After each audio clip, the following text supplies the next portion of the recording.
Welcome to my channel Eco Guru Rahul Sarthak Jaiswal. Indian economy on the eve of independence हम लोग पढ़ रहे थे और उसमें आज का हमारा टॉपिक है foreign trade under the British rule.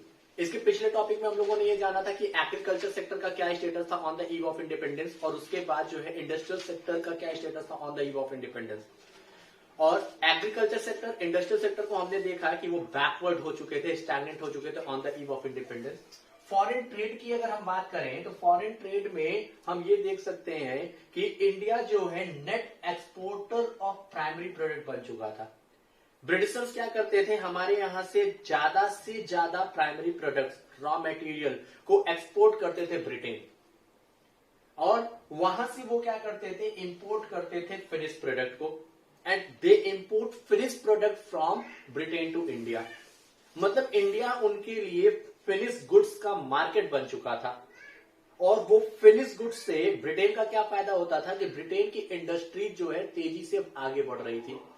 भाई इंडस्ट्रीज क्या होते हैं कि इंडस्ट्रियल सेक्टर तभी बनेगा जब उनको रॉ मटेरियल मिलेगा, और कम कॉस्ट में उनको रॉ मटेरियल कहां से मिल रहा था, इंडिया से मिल रहा था। इंडिया के रॉ मटेरियल वो एक्सपोर्ट करते थे और वहां से वो क्या करते थे, इंपोर्ट करते थे फिनिश गुड्स को। मीन्स उन्होंने इंडिया के अंदर इंडस्ट्रीज को एस्टैब्लिश नहीं किया, वो क्या करते थे, ब्रिटेन की इंडस्ट्रीज में ही रॉ मटेरियल यहां से भेज करके वहां से फिनिश गुड्स को बना करके यहां पर इंडिया के मार्केट में सेल करते थे। मीन्स ब्रिटिशर्स को एक बेहतर फिनिश प्रोडक्ट का मार्केट मिल गया था और कम कॉस्ट पर एक ऐसा मार्केट मिला था जहां से वो परचेज कर सकते थे रॉ मटेरियल को। देन इंडिया का India become net exporter of primary product and the importer of finish goods, और इंपोर्टर ऑफ फिनिश गुड्स हो चुका था। मीन्स अगर हम देखें तो यहां पर monopoly control of India foreign trade, India के फॉरेन ट्रेड पर मोनोपोली ले रखा था किसने, ब्रिटिशर्स ने। Means more than 50% of the foreign trade leads toward Britain. मतलब कि 50% से ज्यादा का ट्रेड जो है ब्रिटेन से होता था। ब्रिटिशर्स ने इस मोनोपोली को बढ़ाने के लिए ही स्विस कैनाल बनवाया था, और स्विस कैनाल जो है आपका 1869 में था।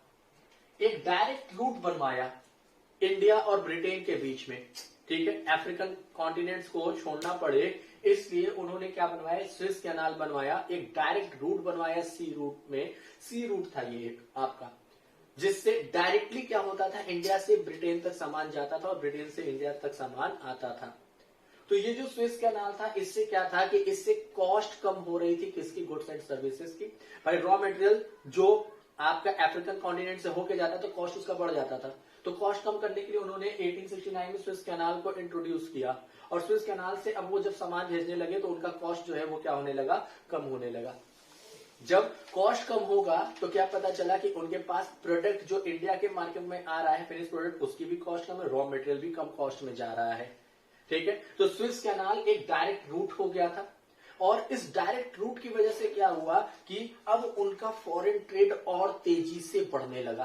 पहले अफ्रीकन कॉन्टिनेंट में हो सकता था किसी तरह की कोई दिक्कत हो सकती थी, लेकिन अब ऐसा नहीं था, डायरेक्ट रूट मिल गया। अब वो ब्रिटेन से इंडिया और इंडिया से ब्रिटेन तक अपना जो ट्रेड था वो और भी स्मूथली कर सकते थे। स्विस कैनाल भी एक तरह का एक आपका रीजन है कि monopoly control of India foreign trade, India के फॉरेन ट्रेड पर उनका मोनोपोली हो चुका था। यहां पर अगर हम बात करें surplus trade but only to benefit of British, मतलब सरप्लस ट्रेड का मतलब क्या है कि यहां से एक्सपोर्ट ज्यादा होता था और इंपोर्ट क्या होता था, कम होता था। एक्सपोर्ट ज्यादा हो रहा है तो ब्रिटिशर्स यहां पे पैसा ज्यादा भेजते थे। मान लीजिए 100 का एक्सपोर्ट हुआ और 80 का इंपोर्ट हुआ तो 20 ज्यादा हुआ ना। तो ये जो 20 का ज्यादा प्रॉफिट था, सरप्लस ट्रेड, ट्रेड तो सरप्लस चल रहा था but only to benefit the British, मतलब कि ब्रिटेन को ही इससे फायदा होता था। ब्रिटेन को कैसे फायदा होता था, जिसको हम लोगों ने एक टॉपिक का नाम दिया ड्रेन ऑफ इंडियन वेल्थ, मतलब कि इंडिया के वेल्थ को बहा देना। भाई ये इंडिया का वेल्थ हुआ ना, तो इंडिया के वेल्थ को इंडिया के पर्पस के लिए यूज करना चाहिए, इंडिया में इन्वेस्ट करना चाहिए, इंडस्ट्रीज बढ़ाना चाहिए, यहाँ का इंफ्रास्ट्रक्चर बढ़ाना चाहिए, डेवलपमेंट करना चाहिए।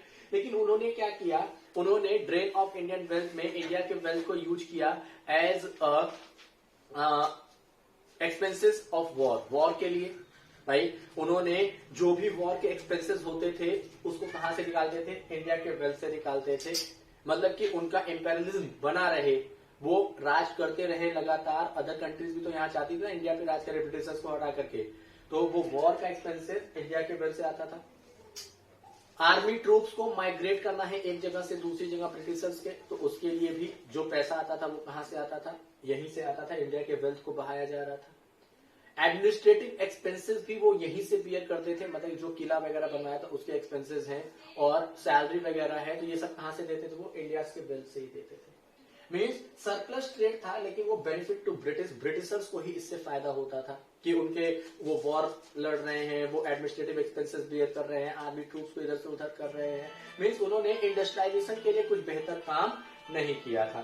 ठीक है, तो यहाँ पर क्या है, यहाँ पर ये है कि surplus trade but only to benefit the British, means drain of Indian wealth. Indian wealth को ड्रेन ऑफ इंडियन वेल्थ में जो है हम क्या करेंगे, इन ड्रेन ऑफ इंडियन वेल्थ में हमने देखा कि एडमिनिस्ट्रेटिव एक्सपेंसेस फॉर वॉर, और यहाँ पर क्या हो जाएगा आपका कि जो है